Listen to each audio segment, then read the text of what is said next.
Hello everyone, I am Shiv Kumar Sinha. Welcome to YouTube channel my observation life. आज अपने channel पर एक नए विषय पर चर्चा प्रारंभ कर रहे हैं और वह विषय है कि कॉमन वर्सेज स्पेशल, अर्थात आम बनाम खास।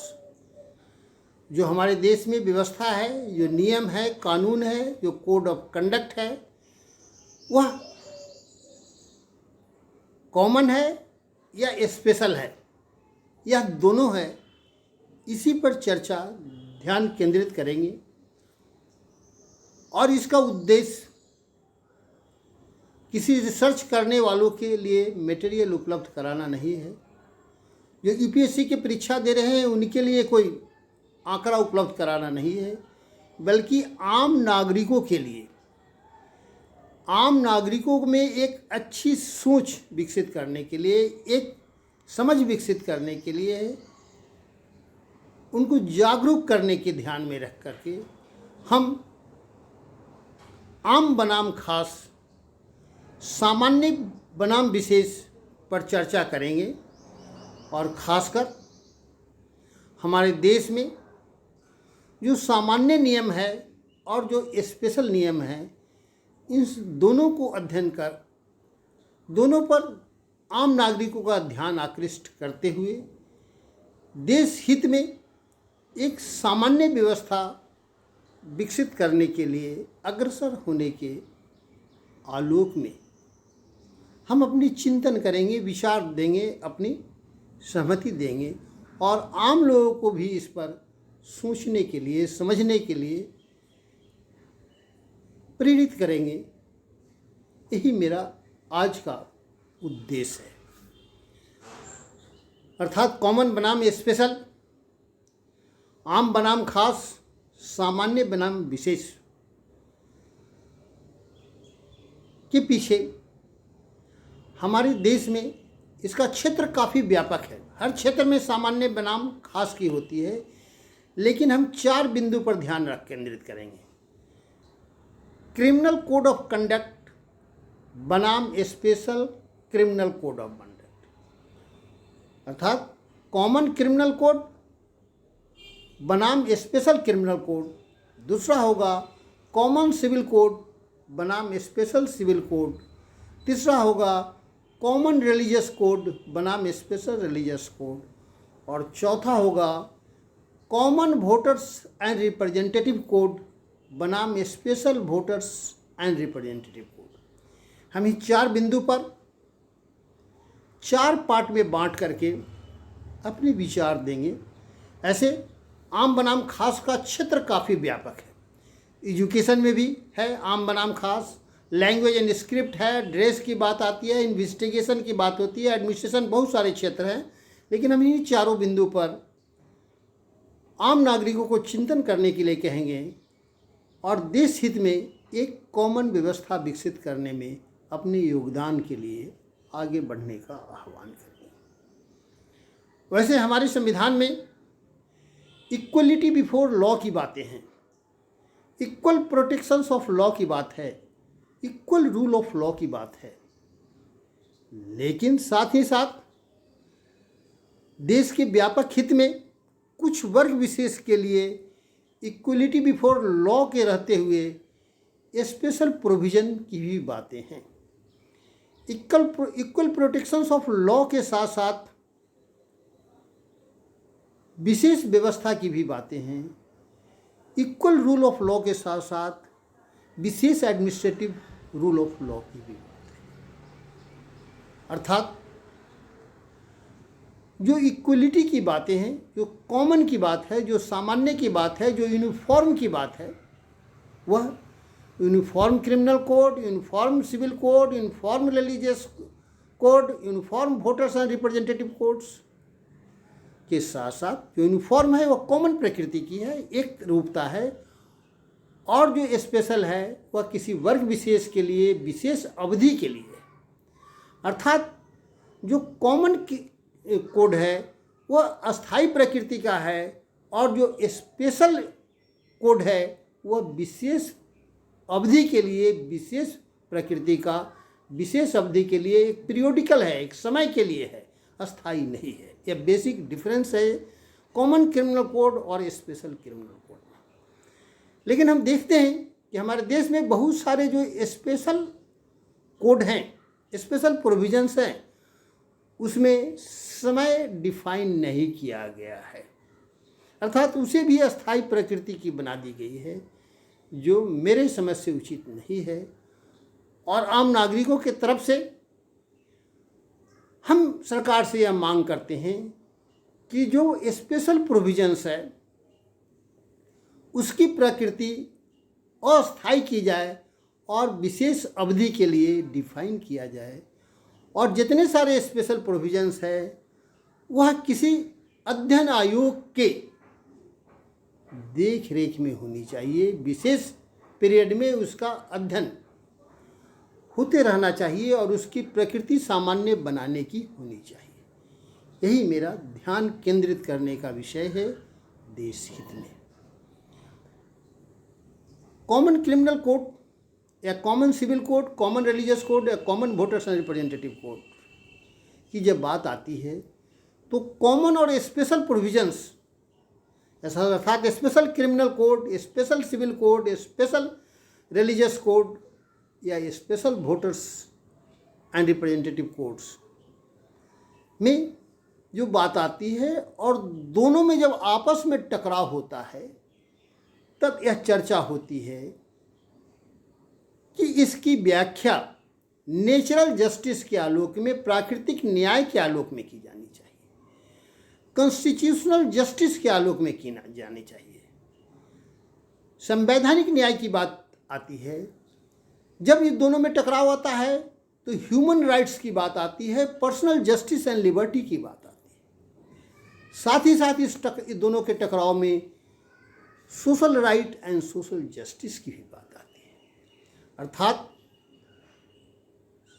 सामान्य criminal code and special criminal code, सामान्य सिविल कोड और स्पेशल सिविल कोड, सामान्य रिलीजियस कोड और स्पेशल रिलीजियस कोड, सामान्य वोटर्स एंड रिप्रेजेंटेटिव कोड्स और special voters and representative code में जो टकराव की स्थिति आती है तो इसकी व्याख्या नेचुरल जस्टिस, प्राकृतिक न्याय, कॉन्स्टिट्यूशनल जस्टिस, संवैधानिक न्याय, human rights and personal liberty and justice तथा सोशल जस्टिस के आलोक में व्याख्या की बातें चर्चा में होती है और इसी के आलोक में व्याख्या की भी जानी चाहिए। यही है। इंट्रोडक्शंस में हम इन्हीं बिंदुओं पर जोर देंगे। फिर अब जो है ये 4 पार्ट में जो हम अध्ययन करेंगे तो क्रिमिनल कोड के तहत जो मेरा फोकस का बिंदु होगा, जो भी हमारा CRPC है, क्रिमिनल जो है एविडेंस एक्ट है, जो भी लॉ है, जो सामान्य क्रिमिनल कोड है, कॉमन क्रिमिनल कोड हैं, रूल्स एंड रेगुलेशंस है, और जो कुछ स्पेशल क्रिमिनल कोड बनते हैं जैसे एट्रोसिटीज एक्ट वगैरह जो है वह स्पेशल क्रिमिनल कोड है, लेकिन इसमें पीरियड डिफाइन नहीं की गई है। इसलिए हम सरकार से मांग करते हैं कि जितने स्पेशल क्रिमिनल कोड है उसकी एक अवधि डिफाइन की जानी चाहिए, साथ ही साथ वह किसी अध्ययन आयोग के देख रेख में होनी चाहिए जिसका पीरियोडिकली अध्ययन किया जाना चाहिए, और इस स्पेशल क्रिमिनल कोड की प्रकृति सामान्य क्रिमिनल कोड में कन्वर्ट करने की होनी चाहिए। उसी तरह इसके जो क्रिमिनल कोड है, स्पेशल क्रिमिनल कोड के तहत जो हमारा एडमिनिस्ट्रेटिव सिस्टम है वह सामान्य न्यायिक व्यवस्था है, सामान्य व्यवस्थापन की व्यवस्था है, सामान्य कार्यकारिणी है, सामान्य उसका एडमिनिस्ट्रेशन है, लेकिन कहीं ना कहीं विशेष प्रोविजंस के, विशेष क्रिमिनल कोड के तहत स्पेशल थाना है, स्पेशल ट्रिब्यूनल है, स्पेशल एडमिनिस्ट्रेशंस की भी बातें आती है। मेरा यह मानना है कि जो भी स्पेशल एडमिनिस्ट्रेटिव सेटअप है वह पीरियोडिकली होनी चाहिए, समय अवधि के लिए होनी चाहिए और अवधि डिफाइन होनी चाहिए। इसकी प्रकृति जो कॉमन क्रिमिनल कोड के आलोक में गठित न्यायिक व्यवस्था है, प्रशासनिक व्यवस्था है, कार्यकारिणी की व्यवस्था है, व्यवस्थापन की व्यवस्था है, उसमें कन्वर्ट होने की होनी चाहिए, अध्ययन आयोग के तहत होनी चाहिए। उसी तरह जो कॉमन सिविल कोड है सिविल कोड में आता है। जैसे कॉमन सिविल कोड में विवाह की बात आती है, डाइवोर्स की बात आती है, तलाक की बात आती है, एडॉप्शंस की बात होती है, प्रॉपर्टी वगैरह का जो है इनहेरेंट उत्तराधिकार से संबंधित नियम की बात आती है। या जो कॉमन सिविल प्रैक्टिसेज हैं और जो स्पेशल सिविल कोड है जिसमें बहुत सारे पर्सनल लॉ आते हैं, जैसे Muslim personal law, Hindu personal law, Hindu उत्तराधिकार का नियम, Hindu adoptions law, Muslim adoptions law, यह अस्थायी प्रकृति की होनी चाहिए और इसको शिफ्ट करना चाहिए कॉमन सिविल कोड में। यह मेरा मानना है। इसलिए सभी लोगों से इस पर चिंतन करने के लिए कहते हैं। हम स्पेशली अध्ययन करेंगे, जस्ट इंट्रोडक्शन पोर्शन में इसका जुरिस्डिक्शंस बता रहे हैं। उसी तरह कॉमन रिलीजियस कोड में यह बात रहनी चाहिए कि किसी तरह का कोई धार्मिक संस्थान हो, मंदिर हो, मस्जिद हो, गुरुद्वारा हो, उसके 1000 किलोमीटर तक कोई कॉमर्शियल कम्प्लेक्स नहीं हो, कोई ज़्यादा जो है दुकानें नहीं हो, कोई एक दूसरे को टकराव की स्थिति नहीं हो। अर्थात कुछ ऐसा कोड बनाना चाहिए, चाहे तो हिंदू की धार्मिक संस्था हो, मुस्लिम का संस्था हो, क्रिश्चियंस का हो, उस धार्मिक संस्था के इर्द गिर्द लॉ एंड ऑर्डर की दृष्टि से उसके जो है निकास और एग्जिट बहुत ओपन होना चाहिए, खुलेआम होना चाहिए। यह सभी धर्म में समान रूप से लागू किया जाना चाहिए। और जैसे स्पेशल रिलीजियस कोड के तहत है, जैसे वक्फ बोर्ड संबंधी कानून है, धार्मिक ट्रस्ट संबंधी कानून है, यह अलग अलग नहीं होनी चाहिए। अगर अलग अलग है तो यह पीरियोडिकल होना चाहिए। कभी भी वक्फ बोर्ड को अस्थायी कानून की जरूरत नहीं है। उसी तरह रिलीजियस ट्रस्ट से संबंधित जो बातें आती है यह अस्थायी नहीं होनी चाहिए। अर्थात रिलीजियस कोड के तहत है कि सभी धर्मों का लिए सामान्य कुछ नियम बनाए जाने चाहिए जो लॉ एंड ऑर्डर के दृष्टि से सुविधा हो, उनकी पूजा पद्धति में शांति न्याय व्यवस्था बनाए रखने के दृष्टि से सुविधा हो, कॉमन आवागमन की सुविधा हो उस क्षेत्र में भीड़ भाड़ से को ध्यान में रख करके, चाहे वो किसी भी धर्म का संस्था हो, उसके लिए विशेष प्रोविजंस नहीं, जैसे वक्फ बोर्ड और religious trust board, Hindu religious trust board, अल्पसंख्यक रिलीजियस ट्रस्ट बोर्ड की आती है जो आयोग होता है, वह नहीं होनी चाहिए। अगर है तो उसकी प्रकृति अस्थायी हो और कुछ दिनों में वह कॉमन रिलीजियस कोड की स्थिति में शिफ्ट करने की प्रवृत्ति होनी चाहिए। इस पर अध्ययन होना चाहिए, चिंतन होना चाहिए, मनन होना चाहिए। उसी तरह एजुकेशनल संस्थान में भी आती है, जैसे रिलीजियस एजुकेशन देने की बात आती है तो कुछ चीज़ें जो हैं वह कॉमन होनी चाहिए। स्पेशली मेरा इसका जो फोकस का बिंदु होगा रिलीजियस कॉमन रिलीजियस कोड और स्पेशल रिलीजियस कोड में हम ही नहीं पढ़ा। उसी तरह अगला जो है common voters and representative code, माने सभी वोटर्स समान हैं, स्पेशल वोटर्स की बात नहीं होनी चाहिए। सभी रिप्रेजेंटेटिव समान है, स्पेशल रिप्रेजेंटेटिव की बात नहीं होनी चाहिए। अगर कहीं स्पेशल रिप्रेजेंटेटिव की बात है तो वह पीरियोडिकली होनी चाहिए, कुछ दिनों के लिए होना चाहिए और उसकी प्रकृति कुछ दिनों में समाप्त होना चाहिए।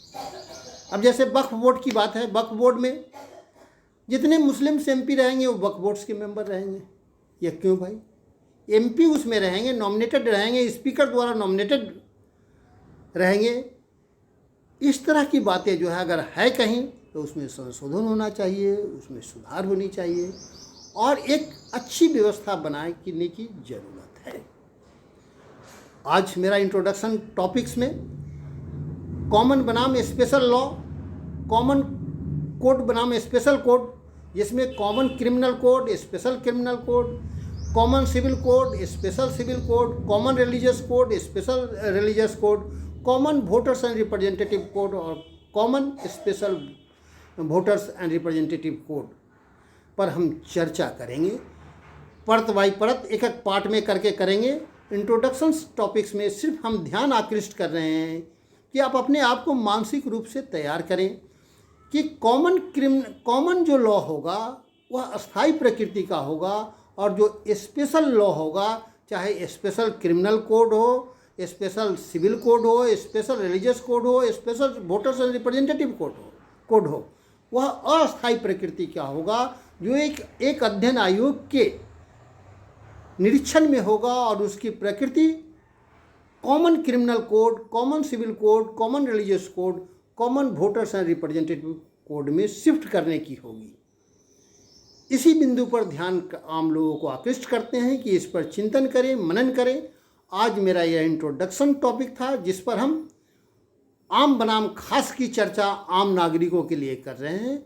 फिर अगले दिन से हम इसको पार्ट 2 में common criminal code versus special criminal code, part 3 में common civil code versus special civil code, part 4 में common religious code versus special religious code और पार्ट 5 में common voters and representative codes versus special voters and representative code करके चर्चा करेंगे और आपकी एक समझ विकसित करेंगे कि राष्ट्र के निर्माण में एक ऐसी समझ विकसित हो जो देश के निर्माण में आप आगे बढ़ें।